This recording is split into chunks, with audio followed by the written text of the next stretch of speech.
Is it H-E double hockey sticks? Help. Help. Help. Help. Help.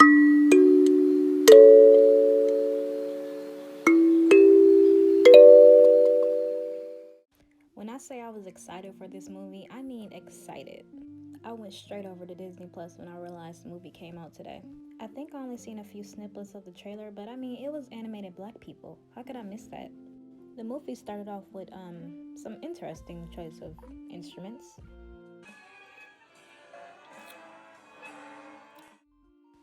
So let's actually talk about Pixar's Soul. Voiced by Jamie Foxx, Joe Gardner is a man of jazzy piano.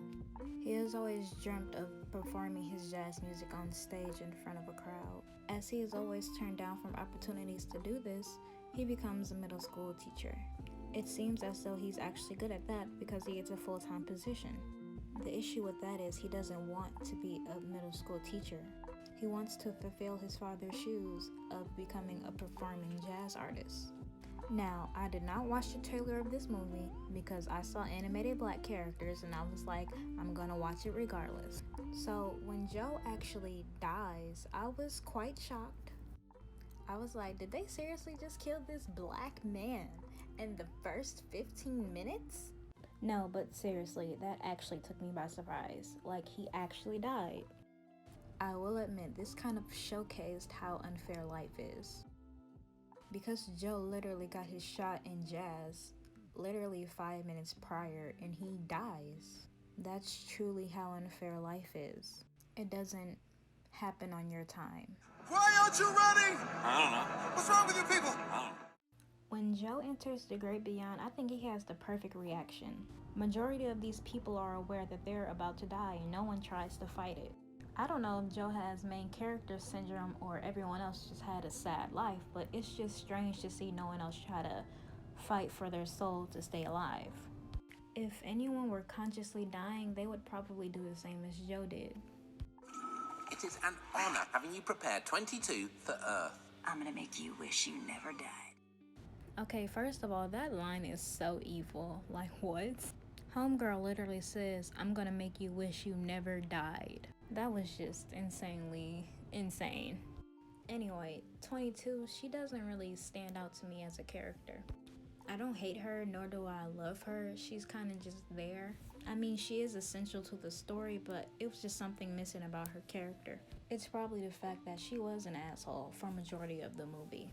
Regardless of that, she is a bearable character. Okay, actually, let me take that back. She's actually really funny. Just as I finished saying that, I remembered this scene. Yeah, sure. Here.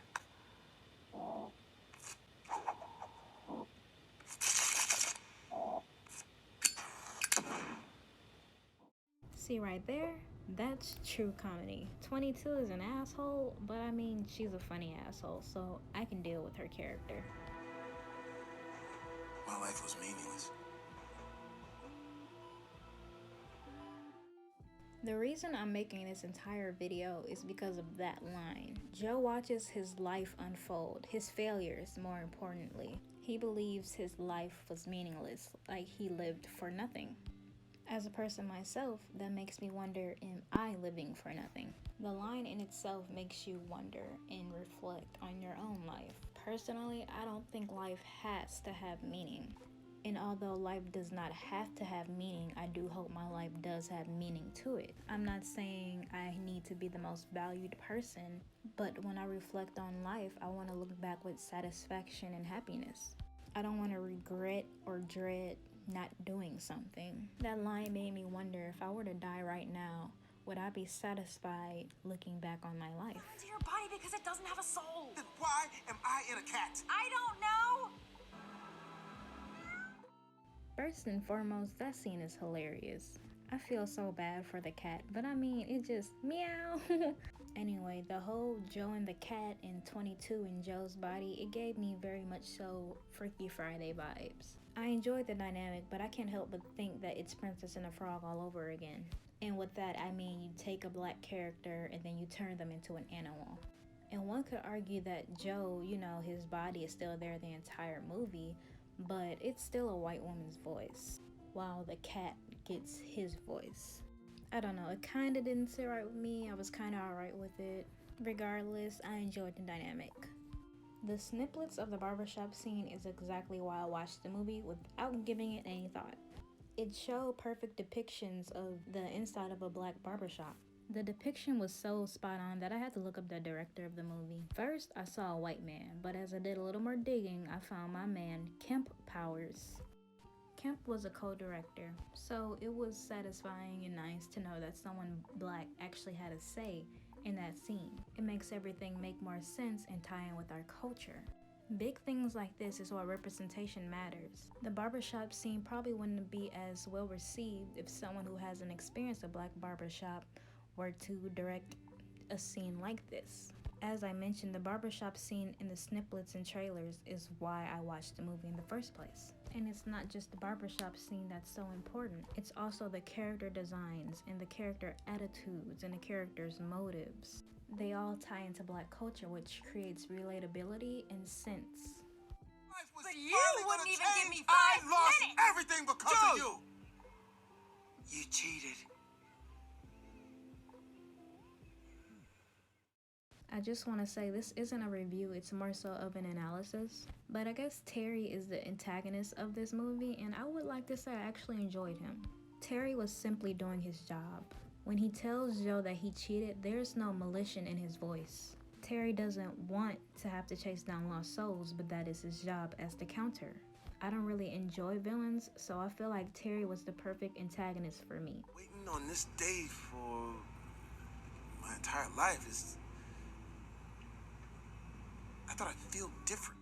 As Joe reflects on his day and his life in total, it makes me kind of sad. Joe finally accomplishes his dream and he feels nothing. It could be because he honestly thinks his life is meaningless, or it could be the guilt of literally taking away someone's opportunity to live. On the other hand, thinking positively, it could be because he thinks he's fulfilled his life now. Regardless, him choosing to give 22 her Earth badge back shows that he's grown as a character. Now, when Joe says, I thought I'd feel different, I feel like we've all been through that. Or at least we've had that feeling that we're scared that we'll accomplish something and it's not enough. For example, as a college student, I'm always afraid that I'll choose a career path that I won't be satisfied with. And I can always go back and choose a different career path, but what if I'll never be satisfied with whatever I choose? It's the feeling of finally reaching a goal and realizing there's much more to do after finally getting that goal.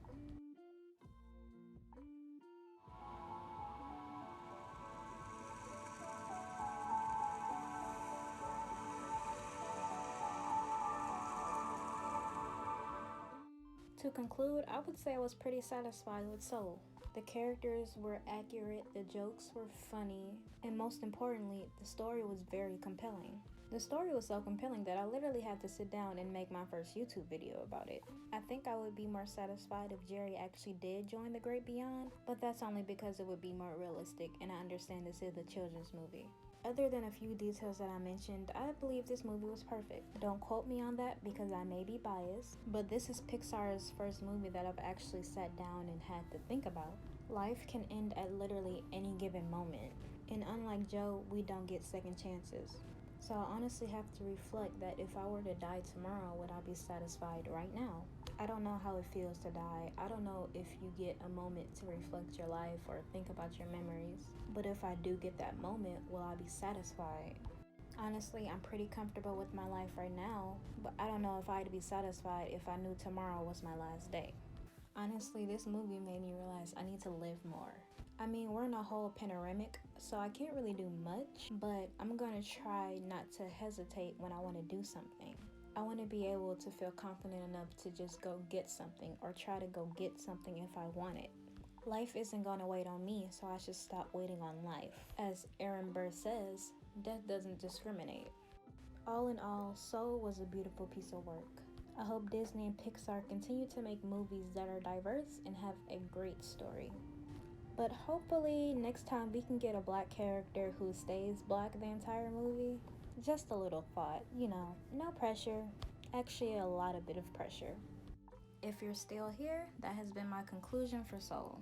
Thank you for watching my first YouTube video, and I hope you stay for more. I guess like and subscribe. I don't know. But you guys should go check out Soul on Disney Plus. It's really worth the watch. Anyways, thanks for watching. Bye.